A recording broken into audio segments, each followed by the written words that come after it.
berarti aman, ya, berarti aman. Kemudian pokoknya kalau yang barang sudah dilepas ke pasar itu pasti udah dapat izin, tapi kita sebagai konsumen juga harus waspada, cek dulu ada nggak nih izin badan hukumnya. Kalau ada, oh berarti aman. Mereka harus bertanggung jawab dong kalau terjadi apa-apa, dan kita bisa ngadu ke BPOM itu, ya. Kalau misalkan udah ada izinnya tapi kok kadaluarsa kok tetap dibiarkan, karena BPOM tugasnya mengecek barang yang sudah expired, harus, ya, dia harus turun gitu kan. Nah, kemudian itu ya Pak, ya. Jadi tugas kita adalah maka mulai sekarang ketika beli jangan langsung main taruh di keranjang.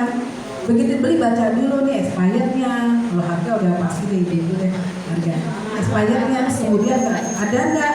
Oh ini ada NKV ini Bu dikeluarkan oleh Kementerian Pertanian. Ini adalah jaminan bahwa produk ini higienis, ya, higienis nih NKV. Ini ada nih NKV nih, Bu tahu kan NKV kan? Baca nggak Bu? Oke, ini higienis, aman. Ada kemudian halal nggak? Gitu kan biasanya halal kan? Itu buat lihat BPOM, NKV, halal. Lalu lihat sih ininya, kandungannya. Itu mau kalau belajar lihat itu. Baru harga, kalau mahal itu. Ini nggak harga dulu, saya taruh. Nggak tahu cara ini konsumsinya berapa. Jadi gini, kalau BPOM itu kan dia membela industri dan membela konsumen. Dia posisi tengah-tengah nih, ya kan?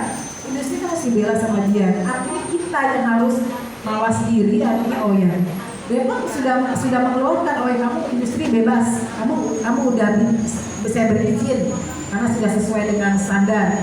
Kita yang harus mengatur. BPOM sebatas itu, mereka tidak mengingatkan bahwa BPOM itu bukan tugasnya mengingatkan konsumen jangan minum berlebihan. Ya, kan nanti dia merugikan industri.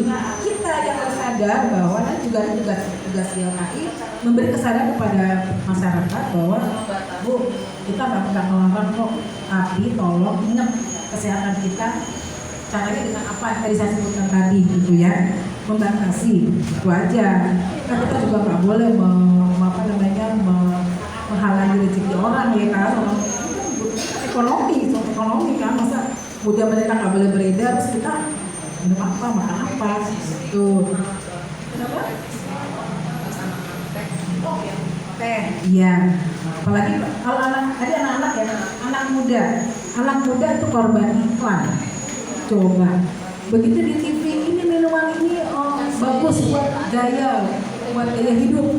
Dia nggak tahu bahwa itu, dia nggak lihat kandungan gulanya, dia nggak baca kandungan garam, lemaknya, enggak. Seperti saya gengsi gitu.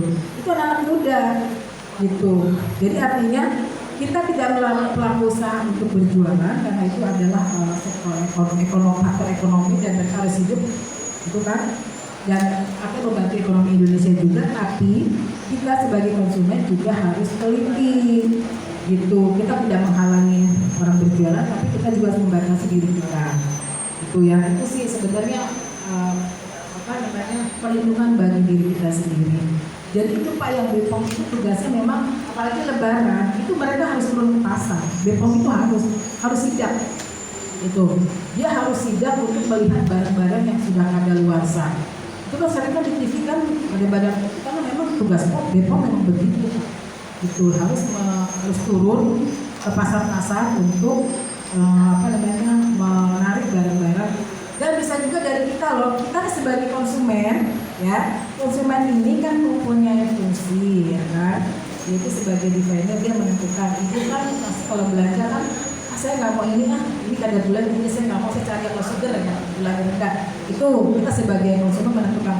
Terus kita sebagai informan, ketika ibu melihat ada kadaluarsa, lapor ke BPOM, lapor, ada ini nggak, ada akses pengaduan nggak?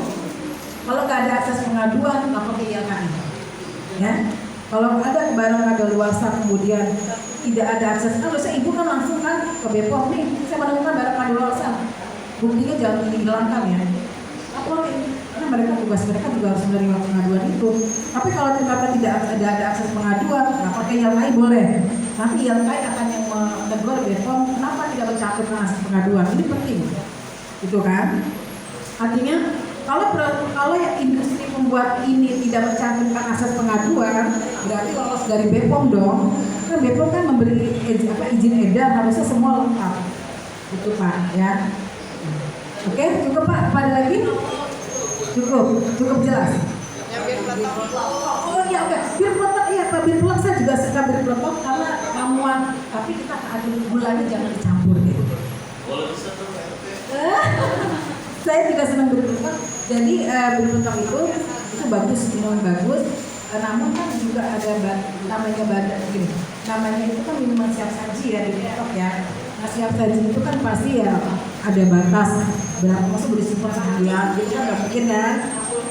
Ya, biasa kalau dalam langsung berubah warna ya, jadi coklatnya. Kalau bisa gulanya jangan dicampur, bisa. Jadi kita kalau menyajikan jangan, jadi gini, mulai sekarang kita rubah perilaku ketika ada tamu, sajikan minuman gula dipisah, ya. Terserah, terus ingatkan gulanya kalau bisa jangan banyak-banyak, bukannya pelit banget sih, gula aja udah dipisah, diingatkan jangan banyak gula, bisa rugi. Bilangnya jangan banyak gula karena gulanya itu, walaupun saya sekali-sekali bertamu di sini, ya tapi kita usahakan, kita pun begitu, ya. Betul. Terus kok kenapa gulanya bagusnya berapa nih Bu? Yang tidak melebihi 5 sendok. Nah, yang beres ya. Gini aja deh ya, pokoknya yang penting manis gula, ya, manis jamu, gitu kan? Ya, karena sudah manis ya. Ya, jadi gitu ya. Jadi coba tadi pesan saya itu kalau ada tamu gula dipisah, kemudian kedua bagi yang suka olahraga di sini